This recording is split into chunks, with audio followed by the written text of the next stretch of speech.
माझी बायको मला टिफिनमध्ये दररोज एवढी महागडी वस्तू का द्यायची हेच मला काहीच समजत नव्हतं. आणि माझी बायको दररोज ही गोष्ट कुठून आणते. मला आता समजलं होतं की त्या भिकाऱ्याची तब्येत दिवसेंदिवस चांगली का होऊ लागली होती. परंतु मला हेच समजत नव्हतं की माझ्या बायकोची तब्येत का बिघडू लागली होती. या सर्व गोष्टींचं कारण आता मला शोधून काढायचं होतं. जेव्हा तो भिकारी मला आशीर्वाद देताना म्हणाला नसता की या डब्यामध्ये एक मौल्यवान वस्तू सुद्धा आहे, तर कदाचित मला ही गोष्ट कधीच माहीत झाली नसती आणि मी माझं जेवण असे दररोज ते भिकाऱ्याला देत गेलो असतो. मला माझ्या बायकोला विचारायचं होतं की तिने हे सर्व का केलं. ती मला टिफिनमध्ये असं काय टाकून देते. मी याच विचारात गुंग होतो आणि टिफिन घेऊन परत घरी आलो. मला यावेळी घरी बघून माझी बायको सविता दचकली आणि मला म्हणाली की काय झालं महेश, तुमची तब्येत तर ठीक आहे ना? आज तुम्ही एवढ्या लवकर घरी कसे काय आलात? मी सविता समोर टिफिन उघडला आणि म्हणालो, मला खरं सांग हे सर्व काय आहे आणि तू हे का केलंस? माझं बोलणं ऐकल्यानंतर टिफिनकडे बघत सविता म्हणाली, आज तुम्हाला ही सर्व गोष्ट माहीत झाली का? आजपर्यंत तुम्ही कधीच हा टिफिन उघडून बघितलाच नाही का? सविताच्या बोलण्यावर मी काही वेळ शांत बसलो आणि मग म्हणालो की तू आजपर्यंत टिफिनमध्ये जे काही जेवण बनवलं असेल ते मी कधीच खाल्लंच नाही. ते जेवण मी एक भिकाऱ्याला द्यायचो आणि आज पहिल्यांदाच मी टिफिन उघडून बघितला तर मी थक्कच राहिलो. तुला एवढी महागडी वस्तू कुठून मिळाली आणि ही वस्तू डब्यात देण्यामागे तुझा मुख्य हेतू काय आहे? माझं ते बोलणं ऐकून सविताने मला जे काही सांगितलं ते ऐकून मला आश्चर्याचा मोठा धक्काच बसला. माझं नाव महेश आहे. 1.5 वर्षापूर्वी सवितासोबत माझं लग्न झालं. माझे आई वडील खेड्यात राहत होते आणि एक नोकरीच्या निमित्ताने मी आणि सविता मुंबईला राहत होतो. मुंबईच्या धावपळीच्या जीवनात मी सवितासोबत अगदी आनंदात जीवन जगत होतो. सविता माझी खूप काळजी घ्यायची. तिच्यामध्ये ती प्रत्येक गोष्ट होती ज्यामुळे ती कुणाचीही मन सहज जिंकून घ्यायची. तिच्या या स्वभावामुळे मी तिचं प्रत्येक म्हणणं ऐकायचो. परंतु सविता कधी कधी अशी वागायची की ज्याची मी कल्पनाही करू शकत नव्हतो. सविताच्या काही सवयी खूप विचित्र होत्या. परंतु ज्याच्यावर माणूस प्रेम करतो ना, तो त्याला त्याच्या प्रत्येक चांगल्या वाईट सवयींसोबत त्याचा स्वीकार करत असतो. हेच म्हणणं खरं ठरेल. कारण मला माहीत होतं की मला सवितासारखी जीवनसंगिनी कधीच सापडली नसती. आमचे जीवन असेच चालले होते आणि तेव्हाच आमच्या आयुष्यात एक मोठं वादळ आलं. जेव्हा मी खूप आजारी पडलो. माझ्या या आजारपणाला बघून सविता खूप चिंतित झाली आणि मला जबरदस्तीने दवाखान्यात घेऊन गेली. मी 3-4 दिवस हॉस्पिटलमध्येच ॲडमिट होतो. माझ्या खूप साऱ्या टेस्ट करण्यात आल्या आणि डिस्चार्जच्या वेळी मला डॉक्टरांनी सांगितलं की बाहेरचं अन्न खाल्ल्यामुळे माझी तब्येत खराब झाली आहे. सविता ही गोष्ट माझ्या घरी सांगणारच होती, परंतु उगाचच घरचे टेन्शन घेतील म्हणून मीच तिला अडवलं. मी हॉस्पिटलमधून घरी आलो. त्या औषधांनी मी बरा देखील झालो होतो. परंतु सविताचा स्वभाव आता खूप जास्त बदलला होता. ती माझ्यासोबत अशी वागायची की मी खूप जास्त आजारी आहे. मी तिला प्रत्येक वेळी समजावण्याचा प्रयत्न करायचो की जास्त काळजी करू नकोस, आता मी ठीक आहे. परंतु ती आता मात्र माझ्या प्रत्येक गोष्टींवर बारकाईने नजर ठेवून होती. आणि सर्वात महत्त्वाची गोष्ट म्हणजे ती मला बाहेरचं जेवण अजिबात जेवू देत नव्हती. मी बाहेरचं जेवण करू नये म्हणून ती मला दररोज टिफिन द्यायची. यामुळेच मी एक दिवशी डायनिंग टेबलवर ठेवलेला टिफिन न घेताच ऑफिसला जायला निघालो होतो. तर तितक्या सविताने मला मागून आवाज दिला की महेश, तुम्ही टिफिन तर घेतलाच नाही. तेव्हा मी मुद्दाम नाटक करत म्हणालो, अरे हां, मी विसरलोच आज. असे म्हणत मी टिफिन घेतला आणि ऑफिसला जायला निघालो. परंतु मला टिफिनमधलं जेवण खाण्याची अजिबात इच्छा नव्हती. मला तर फक्त बाहेरचंच अन्न खायचं होतं. मला बर्गर, पिझ्झा या गोष्टी खायला खूप आवडायच्या. परंतु या गोष्टींमुळेच मला वेगवेगळ्या प्रकारचे स्किन प्रॉब्लेम्स, ॲलर्जी अशा समस्या होऊ लागल्या होत्या. आणि या सगळ्यांमुळेच मला 3-4 दिवस हॉस्पिटलमध्ये देखील ॲडमिट राहावं लागलं होतं. आणि यामुळे सविता आता मला टिफिन बनवून देत असे. आज जेव्हा मी ऑफिसला पोहोचलो तेव्हा मला ऑफिसच्या बाहेर एक भिकारी दिसला, जो भुकेने पूर्णपणे व्याकुळ झालेला दिसत होता. तो माझ्याकडे काहीतरी खायला मागत होता. त्यामुळे मी माझ्या बॅगमधला टिफिन काढला आणि त्याला दिला आणि त्याला सांगितले की या टिफिनमधलं जेवण खाल्ल्यानंतर हा टिफिन वॉचमॅनकडे दे. तो टिफिन मला असाही कोणाला तरी द्यायचाच होता आणि त्या भिकाऱ्याला जेवण दिल्यामुळे मला पुण्य देखील लाभणार होते. हाच विचार करून मी माझा टिफिन त्याला दिला. माझ्या हातातून टिफिन घेऊन तो भिकारी खूपच खुश झाला आणि मला आशीर्वाद देऊन घाईघाईने टिफिन उघडून जेवू लागला. मला ऑफिसला उशीर होत होता म्हणून मी ऑफिसमध्ये गेलो. दुपारी वॉचमॅनने माझ्याजवळ तो टिफिन आणून दिला. मी वॉचमॅनकडून टिफिन घेतला व माझ्या बॅगमध्ये ठेवला. संध्याकाळी जेव्हा मी घरी पोहोचलो तेव्हा सविताने मला विचारलं की महेश, तू टिफिनमधलं पूर्ण जेवण संपवलं आहेस ना? तेव्हा मी तिला सांगितलं की हो, मी सर्व जेवण संपवलं आहे. परंतु खरी गोष्ट तर ही होती की मी घरचं जेवण न करता बाहेरूनच पिझ्झा ऑर्डर केला होता. मला तर हे सुद्धा माहिती नव्हतं की सविताने मला टिफिनमध्ये काय दिलं होतं. परंतु मी तिला खोटं सांगितलं की तो दिलेला टिफिन मी पूर्ण संपवला आहे. माझं बोलणं ऐकून सविताच्या चेहऱ्यावर आनंद झाला होता. सविताचा स्वभावच असा होता की ती नेहमी छोट्या छोट्या गोष्टींची काळजी घ्यायची. मला साधी चिंक जरी आली तरी तिला खूप टेन्शन यायचं आणि जेव्हापासून तिला माहीत झालं होतं की मी बाहेरचं खाल्ल्यामुळे माझी तब्येत खराब झाली होती तेव्हापासून तिने माझ्यावर खूपच नियम लादले होते. पुढच्या दिवशी सकाळी मला किचनमधल्या आवाजाने जाग आली. सविता माझ्या आधी उठून माझ्यासाठी टिफिन बनवत होती. मला सविताला त्रास द्यायचा नव्हता म्हणून मी तिला म्हणायचो की मला टिफिन देत जाऊ नकोस. परंतु ती होती की माझं काहीच ऐकून घ्यायला तयारच नव्हती. ती म्हणायची की बाहेरचं जेवण खाल्ल्यामुळे तुमच्या शरीराला त्रास होतोय आणि त्यामुळेच मी जे काही तुम्हाला टिफिनमध्ये देते तेच तुम्ही खायचं आहे. मी ऑफिसला जायची तयारी केली आणि डायनिंग टेबलवर बसून नाश्ता करत होतो. तेवढ्यात सविता टिफिन घेऊन आली आणि म्हणाली, आज सुद्धा पूर्ण टिफिन फिनिश करायचा. मी खूप प्रेमाने हा टिफिन तुमच्यासाठी बनवला आहे. मी सविताला म्हणालो की तुला एवढा त्रास करून घ्यायची काय गरज आहे? मी काय लहान मुलगा आहे का? एकदा बाहेरचे खाल्ल्यामुळे आजारी पडलो याचा अर्थ असा नाही की मी दररोज आजारी पडत जाईन. माझे हे बोलणे ऐकून सविता म्हणाली की मला हे सर्व करून आनंद मिळतो, त्यामुळे तुम्ही मला हे सर्व करण्यापासून थांबवू नका. सविताच्या बोलण्यावर मी तिला काहीच म्हणालो नाही व डायनिंग टेबलवरील टिफिन उचलला आणि ऑफिसच्या दिशेने निघालो. गाडीमधून उतरून मी त्या भिकाऱ्याला शोधत होतो. ऑफिसच्या गेटपासून थोड्या अंतरावर तो भिकारी बसला होता. मी त्याला बोलावलं तर मला बघून तो धावत धावत माझ्याजवळ आला. मी माझ्या बॅगमधून टिफिन काढून त्याला दिला आणि सांगितलं की टिफिन काढल्यानंतर रिकामा टिफिन वॉचमॅनकडे दे. मला सविताने बनवलेलं अन्न वाया जाऊ द्यायचं नव्हतं, त्यामुळे मी त्या भिकाऱ्याला ते अन्न दिले. आता हा प्रकार रोजच्या रोज घडू लागला होता. सविता मला टिफिन द्यायची व तो टिफिन मग त्या भिकाऱ्याला द्यायचं.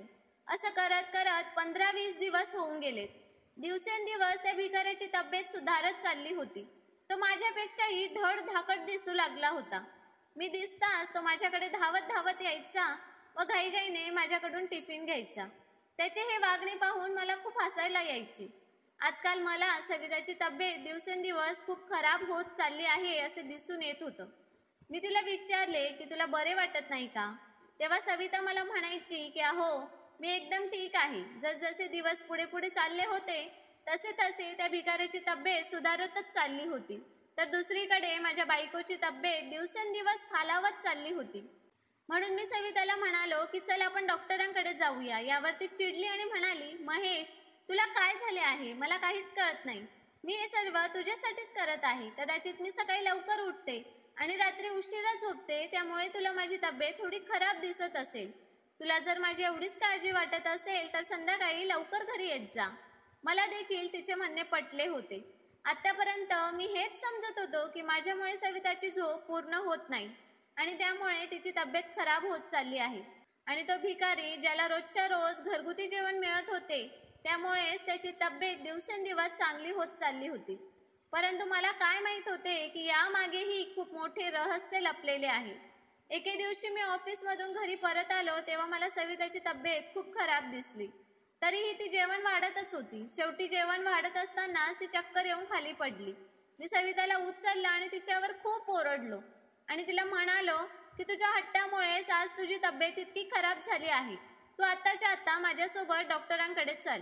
माझे हे बोलणे ऐकून सविता म्हणाली, डॉक्टरकडे जाण्याची काही गरज नाही. जोपर्यंत तुम्ही माझ्यासोबत आहात तोपर्यंत मला काहीच होणार नाही. तेव्हा मी तिच्यावर खूप जास्त प्रमाणात चिडलो होतो. परंतु या गोष्टीचा तिला काहीच फरक पडत नव्हता. तिने स्पष्टपणे डॉक्टरांकडे जाण्यासाठी नकार दिला होता. म्हणून मलाही राग आला आणि मी सवितासोबत काहीही न बोलता जेवलो आणि झोपी गेलो. दुसऱ्या दिवशी मी ऑफिसला जायला निघालो तेव्हा सविताने माझा टिफिन माझ्या गाडीमध्ये ठेवला. मी ऑफिसमध्ये गेल्यावर तो टिफिन त्या भिकाऱ्याकडे दिला. तेव्हा भिकारी मला म्हणू लागला की साहेब, तुम्ही खूप मोठ्या मनाचे आहात. आजकाल लोक भिकाऱ्याला 1 रुपया सुद्धा देत नाही, परंतु तुम्ही तर स्वतःचे जेवण मला देता आणि त्यासोबत एक मौल्यवान वस्तू सुद्धा मला देतात. त्या भिकाऱ्याचे हे बोलणे ऐकून मी खूपच हैराण झालो. मी विचार करू लागलो की मी त्या भिकाऱ्याला अशी कोणती मौल्यवान वस्तू देतोय. मी तर त्याला घरी बनवलेले जेवण देत होतो. त्या भिकाऱ्याचे बोलणे ऐकून मी थोडं विचारातच पडलो होतो. मला त्याला विचारायचे होते की तो असे कोणत्या गोष्टीबद्दल बोलत आहे, परंतु त्याला असे विचारणे मला योग्य वाटले नाही. मी जर त्याला असे विचारले असते तर त्याला काय वाटेल की माझी बायको मला टिफिनमध्ये काय देते हेच मला माहीत नसतं. त्यामुळे मी ठरवले की उद्या मी टिफिन या भिकाऱ्याला देणार नाही. तो टिफिन मी स्वतः उघडून बघणार की सविता मला टिफिनमध्ये असं नक्की काय देत असते ज्याला हा भिकारी मौल्यवान वस्तू म्हणतोय. मी ही गोष्ट सवितालाही विचारू शकलो असतो, परंतु मी तिच्याशी भांडलो होतो म्हणून मी तिला ही गोष्ट विचारली नाही. दुसऱ्या दिवशी जेव्हा मी उठलो तेव्हा सविता किचनमध्ये जेवण बनवत होती. आमचे भांडण झाल्यामुळे ती किचनमध्ये नेमकं काय करत आहे हे बघायलाही मी गेलो नाही. मी माझं आवरलं, त्यानंतर नाश्ता करून डायनिंग टेबलवर ठेवलेला टिफिन उचलून मी ऑफिसच्या दिशेने निघालो. आज सुद्धा तो भिकारी ऑफिसच्या बाहेर थांबला होता, परंतु आज मी त्याला टिफिन दिला नाही, कारण की आज मला बघायचे होते की त्या टिफिनमध्ये सविता मला नक्की काय देते. ऑफिसमध्ये काम असल्याने मला टिफिन उघडायला वेळ मिळाला नाही. मग लंच टाईममध्ये जेव्हा मी टिफिन उघडून बघितला तेव्हा त्या टिफिनमधील वस्तू बघून तर मला धक्काच बसला. एक डब्यामध्ये तर नेहमीचं रेग्युलर जेवण होतं आणि दुसऱ्या डब्यामध्ये काळे काळे छोटे छोटे अंडी होते, ज्या अंड्यांना सविताने तेलामध्ये तळलेले होते.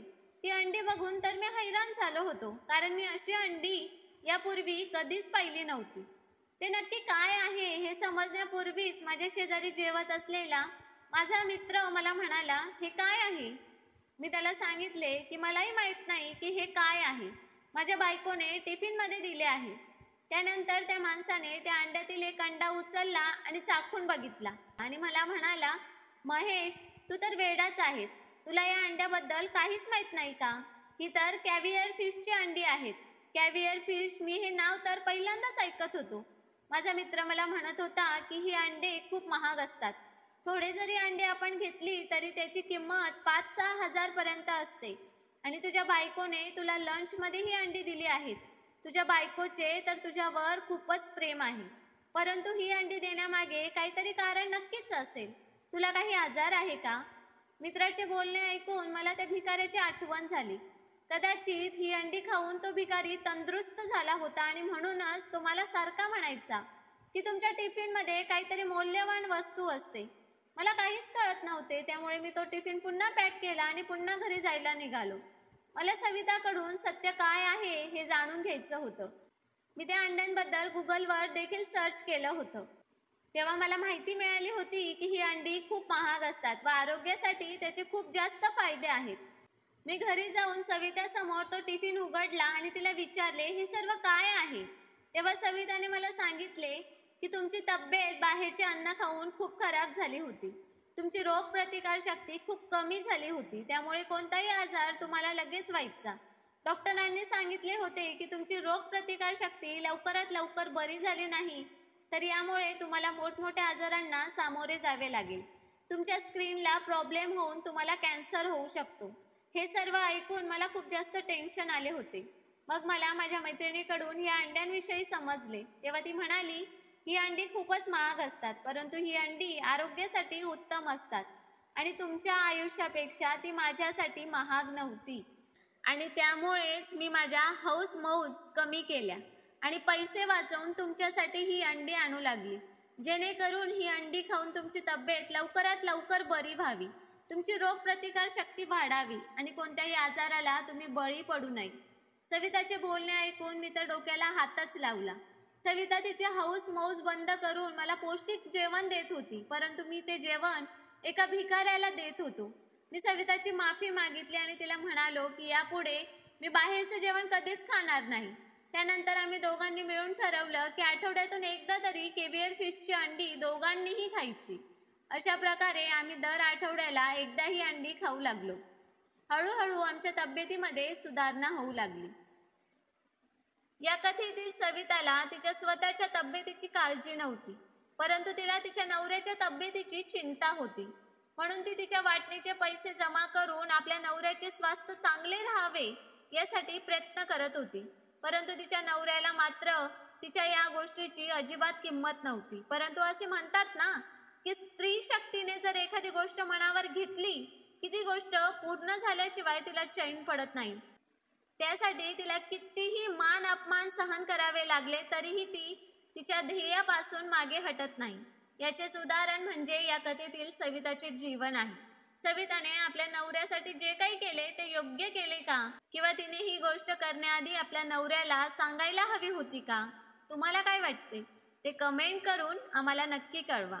कथा आवडली असेल तर चॅनलला लाईक आणि सबस्क्राईब करायला पण विसरू नका. धन्यवाद.